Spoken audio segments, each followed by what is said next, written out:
Bonjour et bienvenue dans ce nouvel épisode des Experts du bâtiment proposé par la FFB Grand Paris Île-de-France. Nous allons aujourd'hui parler d'un élément clé d'un marché public comme privé, le décompte général définitif, qui comprend nombre de procédures complexes et de subtilités juridiques destinées aux entreprises et maîtres d'ouvrage.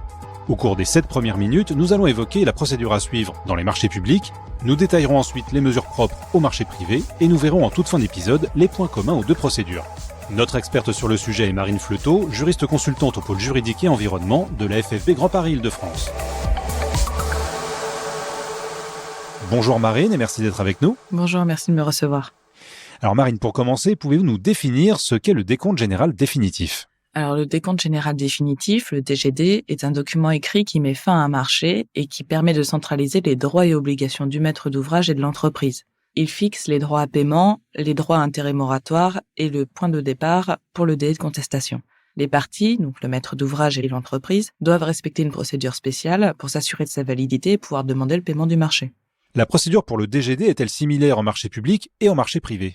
La procédure est différente selon le type de marché. Pour les marchés publics, qui sont des travaux réalisés pour le compte d'une personne publique, par exemple l'État, les régions ou les départements, la procédure est en principe prévue par le cahier des clauses administratives générales applicable au marché public de travaux, donc le CCAG Travaux. Pour les marchés privés, qui sont des marchés réalisés à la demande d'une société ou d'un particulier, la procédure est en principe prévue par la norme AFNOR NFP 03001. Marine, par 2 fois, vous avez utilisé l'expression « en principe ». Pour quelle raison ? Car le CCAG Travaux et la norme NFP 03001 ne s'appliquent que s'ils sont prévus comme documents contractuels du marché. Il faut donc vérifier systématiquement 2 choses. Le CCAG Travaux et la norme NFP 03001 est-il ou est-elle applicable au marché et le marché ne déroge-t-il pas aux dispositions relatives à la procédure de paiement du solde fixée par le CCAG Travaux ou la norme NFP. Ici, nous raisonnerons avec le CCAG Travaux de 2021 et la norme NFP de 2017, qui sont les dernières versions publiées. Si l'entrepreneur est dans une situation dérogatoire, je l'invite à se rapprocher du service juridique de la FFB Grand Paris Île-de-France afin de déterminer quelle est la procédure applicable à son marché. Marine, pouvez-vous nous indiquer la procédure à suivre en marché public lorsque le CCAG Travaux s'applique ? Alors, en marché public, il faut se rapporter à l'article 12 du CCAG Travaux qui prévoit 3 étapes. La première étape est celle où l'entrepreneur transmet son projet de décompte final, son PDF, dans un délai de 30 jours à compter de la notification du procès-verbal de réception des travaux, alors fait avec ou sans réserve, simultanément au maître d'œuvre et au maître d'ouvrage. Le projet de décompte final, donc le PDF, comprend le montant total des sommes auxquelles l'entreprise peut prétendre au titre de l'exécution du marché dans son ensemble, donc les prestations exécutées, les travaux supplémentaires exécutés, les intérêts moratoires ou les pénalités de retard de paiement par exemple.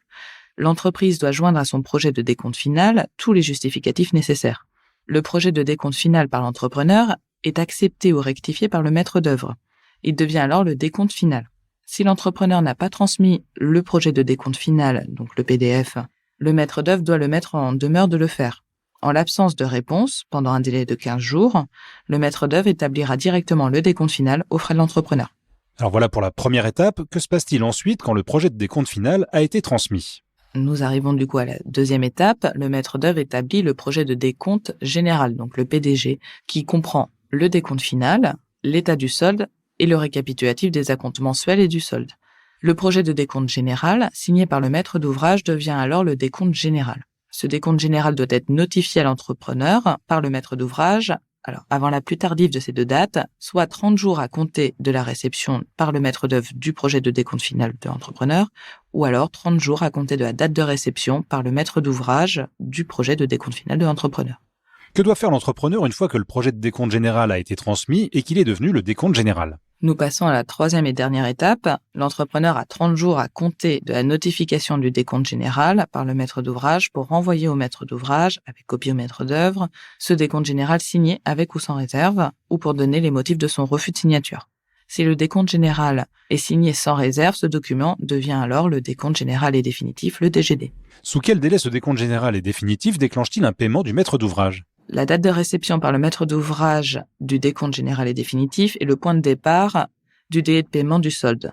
Tout dépend de la qualité de l'acheteur public, donc 30 jours pour l'État, les collectivités territoriales, leurs établissements publics et leurs groupements, 50 jours pour les établissements publics de santé et les établissements de services de santé des armées et 60 jours pour les autres entreprises publiques. L'entrepreneur a-t-il la possibilité de contester ce décompte général avant qu'il devienne définitif ? Oui, tout à fait. L'entrepreneur peut signer avec réserve ou refuser de signer le décompte général. Il doit alors présenter un mémoire à réclamation au maître d'ouvrage, avec copie au maître d'œuvre, dans un délai de 30 jours. À défaut, il perdra tout droit d'action en justice. Et que se passe-t-il si l'entrepreneur ne se manifeste pas après réception du décompte général ? Si l'entrepreneur ne renvoie pas le décompte général signé au maître d'ouvrage public dans le délai de 30 jours, ou s'il n'a pas motivé son refus ou n'a pas exposé en détail les motifs de ses réserves en précisant le montant de ses réclamations, ce décompte général est réputé être accepté par lui. Il devient alors le décompte général et définitif du marché. Alors Marine, j'essaie de résumer sous votre contrôle. Le projet de décompte final est transmis par l'entrepreneur au maître d'ouvrage et au maître d'œuvre. À partir de ce projet de décompte final, le maître d'œuvre établit un projet de décompte général qui devient le décompte général lorsqu'il est validé par le maître d'ouvrage. Ce décompte général devient le décompte général et définitif lorsqu'il est validé par l'entreprise. Tout à fait. Cela veut-il dire que toute la procédure est bloquée si le maître d'ouvrage et le maître d'œuvre ne répondent pas après la transmission du projet de décompte et qu'a fortiori, l'entrepreneur ne recevra pas son paiement ? Non, parce qu'il existe également une procédure qui permet à l'entreprise qui a transmis son projet de décompte final d'obtenir un décompte général et définitif, donc un DGD tacite. Cette procédure ne peut s'appliquer que si le marché se réfère au cahier des clauses administratives générales, donc le CCAG travaux, et si le cahier des clauses administratives particulières, donc le CCAP, ne déroge pas à cette procédure de DGD tacite. Ainsi, si 30 jours après la transmission par l'entrepreneur de son projet de décompte final au maître d'œuvre et maître d'ouvrage, celui-ci ne reçoit pas le décompte général, l'entrepreneur doit adresser au maître d'ouvrage avec copie au maître d'œuvre son projet de décompte final, un projet d'état du solde et un projet récapitulant les acomptes mensuels. À réception de cette notification, 2 issues sont alors possibles, soit dans un délai de 10 jours à compter de la réception du projet de décompte général notifié par l'entrepreneur, le maître d'ouvrage notifie le décompte général à l'entrepreneur. Le DGD est alors établi dans les conditions normales du CCAG travaux et on reprend la procédure classique. Mais si, dans un délai de 10 jours, le maître d'ouvrage n'a pas notifié à l'entrepreneur le décompte général, le projet de décompte général transmis par l'entrepreneur deviendra alors le DGD et il sera tacite. Le délai de paiement du solde court à compter du lendemain de l'expiration de ce délai de 10 jours. Nous avons fait le tour de la question pour les marchés publics. Nous passons au marché privé juste après cette courte annonce. Vous souhaitez plus d'informations sur ce sujet qui vous concerne ? La Fédération française du bâtiment Grand Paris Île-de-France vous accompagne dans toutes vos démarches. Pour adhérer, contactez-nous au 01 40 55 10 11. Marine, nous avons évoqué en détail la procédure pour les marchés publics. Pouvez-vous nous exposer celle qui concerne les marchés privés ? En marché privé, il faut se rapporter à l'article 19.5 et 19.6 de la norme NFP 03001 qui prévoit également 3 étapes. La première étape est celle où l'entrepreneur transmet son projet de décompte final, donc son PDF, dans un délai de 45 jours à compter du procès-verbal de réception des travaux, fait avec ou sans réserve, simultanément au maître d'œuvre et au maître d'ouvrage. Le projet de décompte final comprend le montant total des sommes auxquelles l'entrepreneur peut prétendre au titre de l'exécution de marché dans son ensemble, tels que prestations exécutées, travaux supplémentaires exécutés, intérêts moratoires ou pénalités de retard de paiement. L'entrepreneur doit joindre à son projet de décompte final tout justificatif nécessaire. Le projet de décompte final de l'entrepreneur est accepté ou rectifié par le maître d'œuvre et devient alors le décompte final. Si l'entrepreneur n'a pas transmis le projet de décompte final, le maître d'œuvre doit le mettre en demeure de le faire. En l'absence de réponse pendant un délai de 15 jours, le maître d'œuvre établira alors directement le décompte final aux frais de l'entrepreneur. Très bien, et que se passe-t-il après que le projet de décompte final ait été transmis ? On passe à la deuxième étape. Le maître d'œuvre établit alors le projet de décompte général qui comprend le décompte final, l'état du solde et un récapitulatif des acomptes mensuels et du solde. Le projet de décompte général, signé par le maître d'ouvrage, devient alors le décompte général. Ce décompte général doit être notifié à l'entrepreneur par le maître d'ouvrage 30 jours à compter de la réception par le maître d'œuvre du projet de décompte final. Et enfin, que doit faire l'entrepreneur une fois que ce décompte général lui a été notifié ? On arrive à la troisième et dernière étape. L'entrepreneur a 30 jours à compter de la notification du décompte général par le maître d'ouvrage pour envoyer au maître d'ouvrage, avec copie au maître d'œuvre, ce décompte général signé avec ou sans réserve ou pour donner les motifs de son refus de signature. Si le décompte général est signé sans réserve, ce document devient alors le décompte général et définitif du marché, le DGD. La date de réception par le maître d'ouvrage du décompte général et définitif est le point de départ du délai de paiement du solde du marché. L'entrepreneur a-t-il la possibilité de contester ce décompte général avant qu'il devienne définitif ? Oui, l'entrepreneur peut le signer avec réserve ou refuser de signer le décompte général.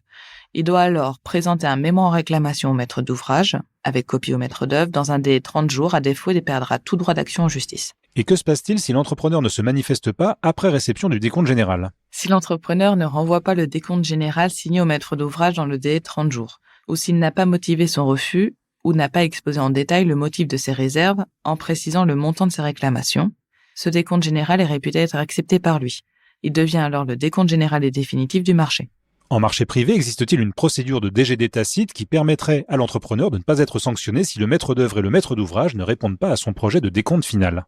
La norme NFP 03001, si elle s'applique et si les conditions particulières du marché, donc le CCAP, ne dérogent pas à cette procédure de DGD tacite, prévoit la même procédure qu'en marché public, à la seule différence du délai laissé après la notification du projet de décompte général par lettre recommandée avec accusé de réception. Ainsi, comme en marché public, si 30 jours après la transmission par l'entrepreneur de son projet de décompte final au maître d'œuvre et au maître d'ouvrage, celui-ci ne reçoit pas le décompte général, l'entrepreneur doit adresser au maître d'ouvrage avec copie au maître d'œuvre son projet de décompte final, un projet d'état du solde et un projet récapitulant les acomptes mensuels.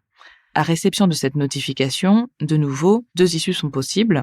Si dans un délai de 15 jours cette fois-ci, à compter de la réception du projet de décompte général notifié par l'entrepreneur, le maître d'ouvrage notifie le décompte général à l'entrepreneur. Le décompte général et définitif est alors établi dans les conditions normales de la norme NFP 03001 et on reprend la procédure classique.